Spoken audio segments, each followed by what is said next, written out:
Everyone, hope आप सब बहुत अच्छे होंगे। आज की वीडियो के अंदर हम करें मोस्ट इंपॉर्टेंट टॉपिक जो कि बहुत बार प्रीवियस ईयर्स में पूछा गया है और हर साल ही पूछा जाता है, वो भी लॉन्ग ऐसे टाइप के अंदर। तो इसलिए ये बहुत इंपॉर्टेंट है, इसलिए हम इसे डिटेल में करेंगे।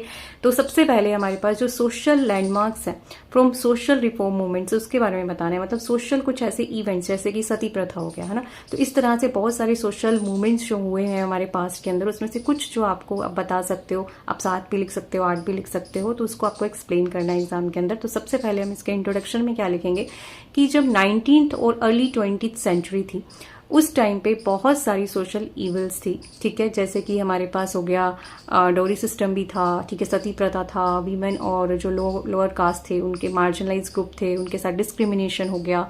ठीक है, तो ये जो सारी चीजें थी ये आप इंट्रोडक्शन में लगेंगे, क्योंकि इनइक्वालिटीज जो थी वो समाज में बहुत ज्यादा ये वाली बुराइयां फैली हुई थी। ठीक है, चाइल्ड डिस्क्रिमिनेशन, चाइल्ड मैरिज, सती प्रथा, ठीक है, denial of education of women, untouchability और जेंडर इनइक्वालिटी।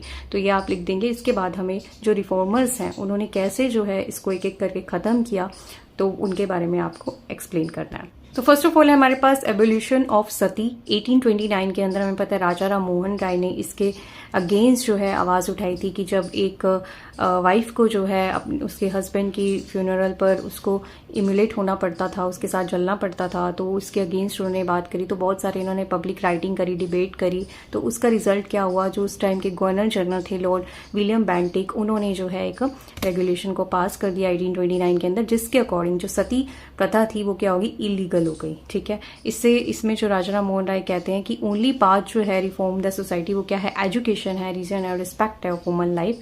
तो इससे एजुकेशन सिग्निफिकेंस क्या मिला, इससे प्रमोट हुई डिग्निटी और ह्यूमन रिस्पेक्ट एक तरह से, स्पेशली वीमेंस के प्रति। एंड सेकंड, इनकरेज हुई rational thinking, questioning of harm, जो ट्रेडिशनल है, जो इतने सालों से परंपरा चली आती है। ठीक है, वो कहीं ना कहीं इलिमिनेट हुई सोसाइटी से, और mark the beginning of organise social reform in Indian society और इन मॉडर्न इंडिया। इससे हमारे पास प्रमोशन ऑफ वीमेन्स एजुकेशन। तो सेकंड जो हमारे पास इवल थी वो थी कि गर्ल्स को जो है डिनाई किया जाता था एजुकेशन लेने से। ठीक है, उनको ऐसा लगता था कि अननेसेसरी है, वहाँ जो गर्ल्स है उनको भी ये बिलीव सिस्टम उनका बना दिया गया था।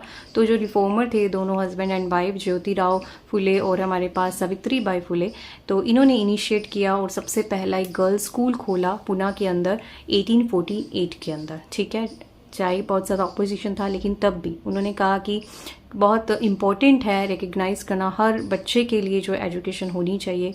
प्रमोट किया उन्होंने गर्ल एजुकेशन को, ओपन स्कूल किया मार्जिनलाइज कम्युनिटीज़ के लिए, और इनकरेज किया इक्वल एक्सेस टू एजुकेशन के लिए। तो इस तरह से जो है तब से शुरुआत हो गई गर्ल्स के लिए भी एजुकेशन की। तो एक बहुत बड़ा ये एक सोशल रिफॉर्म था, एक मूवमेंट था हम सबके लिए, और इसमें जो है बहुत सारी और सिग्निफिकेंस एजुकेशन निकल कर आई कि एक बेसिक राइट क्या है बच्चे का, वो उसको पता चलता है। और inspired universal and inclusive education और चैलेंज जेंडर स्टीरियोटाइप। ठीक है, उसको कहीं ना कहीं खत्म करने की कोशिश की गई, जो स्टीरियोटाइप हम रखते हैं कि बॉयज़ ही पढ़ सकते हैं, गर्ल्स नहीं। फिर नेक्स्ट हमारे पास मूवमेंट आया विडो मैरिज। ठीक है, जो हमारे पास विधवा थी उनको क्या किया जाता था, एक आइसोलेट कर दिया जाता था पुराने टाइम के अंदर, और बहुत उनको डिफिकल्ट लाइफ जो जीनी पड़ती थी। किसी भी रिचुअल के अंदर उनको आने नहीं दिया जाता था, क्योंकि उन्हें अशुभ माना जाता था। तो इस तरह से उन्हें डिसरिस्पेक्ट किया जाता था। तो फिर ईश्वर चंद्र विद्यासागर ने जो है इस रिफॉर्म को लेकर आए, उन्होंने स्टेप किया कि हमें जो है रीमैरिज जो है कर सकते हैं, ताकि वो अपनी लीव्स को, अपनी लाइफ को जो है और बेटर कर सकें। इस तरह से की लाइफ को हम रोक नहीं सकते।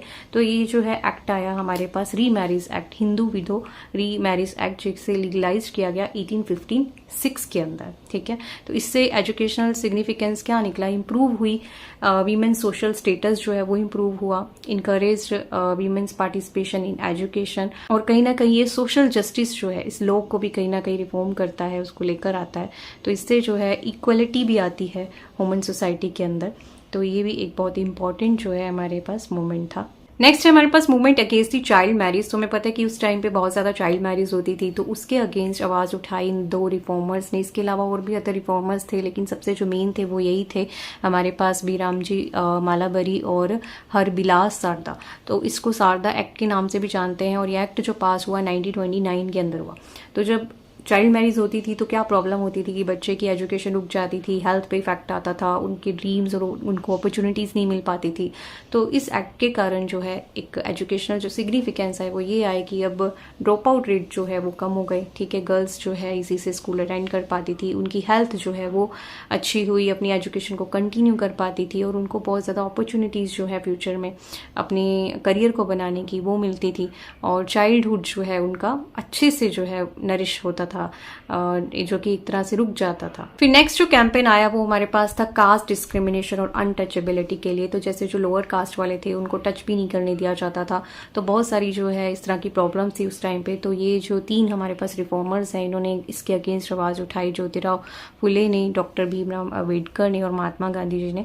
तो इन्होंने जो है हर बच्चे की जो है इक्वल अपॉर्चुनिटी है, ठीक है, जो कास्ट सिस्टम है वो नहीं होना चाहिए, सबको इक्वल अधिकार मिलना चाहिए, ठीक है, प्रमोट इक्वालिटी बिफोर लॉ और establish school for marginalised communities, ठीक है, और कैंपेन अगेंस्ट अनटचेबिलिटी और कास्ट डिस्क्रिमिनेशन। तो इससे एजुकेशन सिग्निफिकेंस क्या हुआ, इनकरेज हुआ सोशल जो हमारे पास इंक्लूसिव एजुकेशन है जिसमें हर तरह का बच्चा पढ़ सके, चाहे वो लोअर कास्ट से है, चाहे वो मिडिल से है, चाहे वो हायर कास्ट से है, ठीक है, प्रमोट इक्वल एजुकेशन अपॉर्चुनिटी और इंस्पायर किया जो हमारा कॉन्स्टिट्यूशनल वैल्यूज है फॉर इक्वालिटी और जस्टिस के लिए। ठीक है, तो इससे क्या हुआ, इससे सभी बच्चों को इक्वल रखना शुरू किया गया सोसाइटी के अंदर। नेक्स्ट हमारे पास रिफॉर्म हुआ वो भी राजा राम मोहन राय के द्वारा। इन्होंने ब्रह्म समाज की स्थापना की। उन्होंने कहा कि कोई भी रिलीजन जो है अभी परफेक्ट नहीं है, तो उन्होंने एक ऐसा रिलीजन बनाया एक तरह से ब्रह्म समाज के नाम से, जो कि ऐसे काम करता था। नॉट जस्ट इन्होंने सती प्रथा पे अपना कंट्रीब्यूशन दिया, आइडियल जो वर्शिप होती थी कि मूर्ति पूजा जो है उसका इन्होंने विरोध किया, कास्ट डिस्क्रिमिनेशन का, विडो मैरिज का, ठीक है, प्रमोट इन्होंने रैशनल थिंकिंग जो है, एजुकेशन सिस्टम, साइंटिफिक थिंकिंग जो है, मॉडर्न एजुकेशन, ठीक है, तो इन सबको जो है प्रमोट किया। ठीक है, इंस्पायर्ड एजुकेशन और रिलीजियस रिफॉर्म बहुत जरूरी है। तो इन्होंने पूरा जो है ब्रह्म समाज स्थापन किया कब, 1829 के अंदर, ठीक है, कोलकाता के अंदर, जो कि इन सारी कुरीतियों, इन सारी बुराइयों के अगेंस्ट काम करता था और सोसाइटी में अच्छी चीजें आए, साइंटिफिक थिंकिंग आए, एजुकेशन इक्वालिटी आए, वो सारी चीजों के ऊपर काम करता था। तो ब्रह्म समाज जो है अपने आप में एक बहुत बड़ा मूवमेंट था, एक रिफॉर्म था 1829 के अंदर।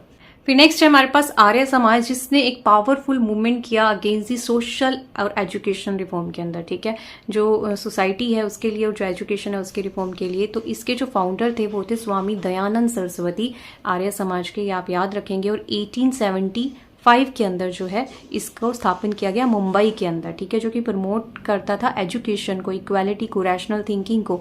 और जो जितने भी डीएवी स्कूल्स आप देखते हैं तो वो भी इन्होंने कहीं ना कहीं स्टार्ट किए थे, ठीक है, जिसे हम दयानंद इग्लो वैदिक स्कूल्स बोलते हैं। और इनके मेन ऑब्जेक्टिव्स क्या थे कि ट्रू टीचिंग्स कराई जाए जो वेद्स की है, ठीक है, return to the true teaching of Vedas, oppose किया चाइल्ड मैरिज को, अपोज किया चाइल्ड डिस्क्रिमिनेशन को, प्रमोट किया वीमेन एजुकेशन को और इनकरेज किया सोशल इक्वालिटी को। ठीक है, तो इससे क्या सिग्निफिकेंस हुआ, एक तो ये स्कूल्स जो है वो बनने शुरू हुए, जो आज तक भी हम देखते हैं कि बहुत अच्छे तरीके से जो है ग्रो कर रहे हैं, बहुत अच्छे तरीके से हमारी सोसाइटी के अंदर एस्टेब्लिश्ड है। और कंबाइन किया modern education with the Indian values, okay, और प्रमोट किया education of boys and girls. ठीक है, नेक्स्ट देखते हैं। नेक्स्ट एंड लास्ट रिफॉर्म है हमारे पास डॉक्टर भीमराव अम्बेडकर के द्वारा फॉर सोशल जस्टिस के लिए। तो इसमें जो डिस्क्रिमिनेशन होता है, ठीक है, मार्जिनलाइज सोसाइटी के साथ कास्ट और अनटचेबिलिटी, इसके अगेंस्ट उन्होंने आवाज उठाई। उन्होंने कहा कि जो हमारे पास एजुकेशन है वो एक पावरफुल टूल है, उसी के थ्रू जो है हम सारी जो है सोशल लेवल्स जो है उसको हम एलिमिनेट कर सकते हैं, सोसाइटी से जड़ से उखाड़ के फेंक सकते हैं। तो उन्होंने फोर्ट किया अगेंस्ट दी अनटचेबिलिटी, अपोज किया कास्ट डिस्क्रिमिनेशन को और एक स्लोगन दिया, एजुकेट, एजिटेट और ऑर्गेनाइज। ठीक है, एजुकेट, एजिटेट और ऑर्गेनाइज। और उन्होंने एक कोट भी दिया कि I like religion that teach liberty, equality और फ्रेटर्निटी। ठीक है, एक तरह के जो भाईचारे को प्रमोट करती है, जो स्वतंत्रता को, जो इक्वालिटी को प्रमोट करती है। और इससे इनके इस रिफॉर्म से, इस मूवमेंट से क्या सिग्निफिकेंस हमें मिला कि एक तो insured constitutional guarantees of equality. ठीक है, ही प्लेड अ की रोल, किस चीज़ के लिए, जो भी हमारी इंडियन कॉन्स्टिट्यूशन है उसमें इक्वालिटी को इंश्योर किया जाए, ठीक है, जस्टिस को इंश्योर किया जाए, इक्वल राइट हो एजुकेशन का। और प्रमोट किया एजुकेशन फॉर शेड्यूल्ड कास्ट और शेड्यूल्ड ट्राइब्स के लिए, जितना हम पढ़ते हैं हमारे पास कंटेम्प्रेरी इंडिया के अंदर, ठीक है, एससी और एसटी के बारे में, तो उनकी जो एजुकेशन अपॉर्चुनिटीज़ है उनके बारे में इन्होंने बात की, उनके बारे में जो भी उन्हें एक एक्स्ट्रा प्रोविजंस दिए जाने चाहिए उसके बारे में बात करी।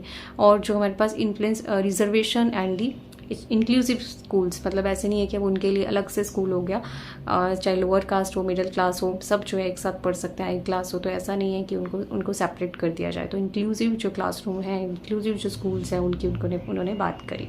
ठीक है, तो इसके अलावा अगर आप अपने पेज के अकॉर्डिंग भी इसको लिख सकते हैं। 6 से 7 लिखना इनफ है अगर आपके पास, क्योंकि आपको 5 से 6 पेज जो है भरने चाहिए इस क्वेश्चन के लिए, क्योंकि लॉन्ग ऐसे टाइप क्वेश्चन है। 6 पेज तो आगे पीछे मिलाकर भरने ही चाहिए। तो अगर आप देख लीजिएगा, कई बार होता है कि पेज आपके पास कम होते हैं, टाइम कम होता है, तो 6 भी लिखना इनफ है। अगर आपके पास स्पेस ज़्यादा है, टाइम है, तो आप 7 से 8 जो है सारे भी लिख सकते हो, छोटे छोटे करके भी लिख सकते हो। तो आप अपने नंबर ऑफ आवर और नंबर ऑफ पेज को देखकर ही इसे अटैम्प्ट करना।